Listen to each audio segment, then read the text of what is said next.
आज मैं अज्ञान आप सबों के समक्ष विषय प्राकृतिक आपदा प्रकृति की नियति है इसके पक्ष में अपनी वाणी को प्रस्तुत करने जा रहा हूँ। प्राकृतिक आपदा प्रकृति की नियति है इसके पक्ष में अपने वाणी को प्रस्तुत करने जा रहा हूँ। दिनकर सही कहते थे महाभारत, जिस तरह दिनकर ने महाभारत की पंक्तियों में लिखा है, प्लावन कपा दुर्जन प्रहार जिस तरह कांपती है कगार, सब रथी व्यग्र बिलखाते थे कोलाहल रोक न पाते थे, सब रथी व्यग्र बिलखाते थे कोलाहल रोक न पाते थे। जी हाँ, दिनकर जी की ये पंक्तियां महाभारत के संदर्भ में लिखी गई हैं, पर इनकी व्याख्या हम प्रकृति के कोप के रूप में भी कर सकते हैं। प्रकृति जो कि हमारी धरती है, हमारे पर्यावरण का समावेश है, अपने आप में रहस्यमयी है। प्रकृति अगर हमें प्रेम दे सकती है तो हमें कोप भाजन भी बना सकती है। प्रकृति को इस पूरे सृष्टि का सर्वनाश करने की प्रकृति क्षमता रखती है। प्राकृतिक आपदा प्रकृति की इसी क्षमता का एक छोटा सा अंश है।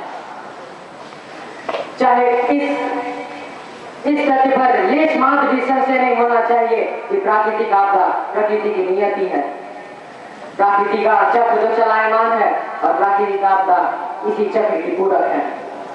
आज सारे हिंदुस्तान में, आज न केवल सारे हिंदुस्तान में बल्कि इस पूरे विश्व में यह धारणा बलवती हो रही है कि प्राकृतिक आपदा का कारण मानव है और मानव के कार्य है। मैं इसका पुनर्जोर समर्थन नहीं करूंगा, क्योंकि जो लोग यह मानते हैं कि प्राकृतिक आपदा मानव के कार्यों से होता है, वे इस तथ्य पर गौर करेंगे कि क्या जब मानव जाति का जन्म नहीं हुआ था तब आपदाएं नहीं आती थी? क्या मानव जाति के जन्म से पहले धरती पर आपदाओं का भरमार नहीं था? बिल्कुल नहीं। जी हाँ, हम यह सीधा साधा उदाहरण दे सकते हैं डायनासोर के समुदाय के विलीन हो जाने से। तभी तो मानव जाति का आगमन नहीं हुआ था, और हमें ऐतिहासिक स्रोतों से यह मालूम चलता है कि डायनासोर समुदाय इसीलिए विलीन हुई थी क्योंकि उस पर प्राकृतिक आपदा नहीं आई थी। चाहे वह भूस्खलन हो या फिर बाढ़, यह तमाम आपदाएं युगों से आती रही हैं। अगर कहीं पर ज्वालामुखी विस्फोट हुआ तो हम मानव जाति को इसमें दोष नहीं दे सकते, यह तो सिर्फ प्रकृति की देन है। अभी हाल ही में अलास्का द्वीप में हुए ज्वालामुखी विस्फोट, इसका पूरा श्रेय प्रकृति को ही जाता है। इसका जिम्मा मानव जाति के कंधों पर कदापि नहीं डाल सकते। अगर हम इस शब्द का विखंडन करें प्राकृतिक आपदा, जिसका मतलब होगा प्रकृति की आपदा, न कि मानवकृत त्रासदी। मानवकृत त्रासदियां तो आतंकवाद है, युद्ध है, द्वेष का वातावरण है, और इसकी गणना प्राकृतिक आपदा से कभी नहीं कर सकते। मैं आपको बताना चाहूंगा मानव जाति के छोटे से समूह उन पर्यावरणविदों का जो कि दिन रात अपने पर्यावरण को बचाने में अग्रसर रहते हैं, क्या वो इनकी नियति है? जी नहीं।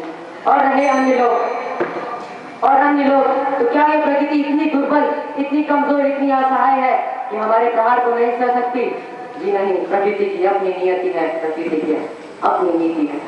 वह खुद अपनी नीति पर चलती है, न कि मानव की नीति पर। अरे प्रकृति के सामने हम इतने पौधे हैं, अगर वह चाहे तो हमें मिट्टी में मिलाकर रख दे। यह पृथ्वी एक मृत्यु लोक है, और इस मायावी धाराधाम पर त्रुटि रही ऐसी कोई चीज नहीं। ठीक उसी तरह प्रकृति है, इसका खामियाजा हम प्राकृतिक आपदाओं के रूप में भुगतना पड़ता है। चाहे वह चक्रवात में वरुण का तांडव हो या फिर समुद्री लहरों का तूफान, हर जगह हम देखते हैं कि प्रकृति इसमें दोषी है। समुद्री लहरें भूकंप के कारण पैदा होती है, और वहीं भूपर भूकंप लाशों की झड़ी लगा देती है। यह प्राकृतिक आपदा हमारे वश में नहीं, यह तो प्रकृति की वश में है। हम इसे कुछ हद तक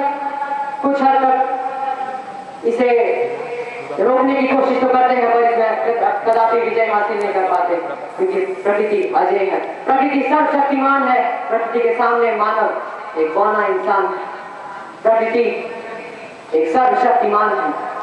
अतः प्राकृतिक आपदा प्रकृति की प्रकृति है, और इस प्रकृति की प्रकृति में विकृति लाना मानव की बस की बात नहीं। धन्यवाद।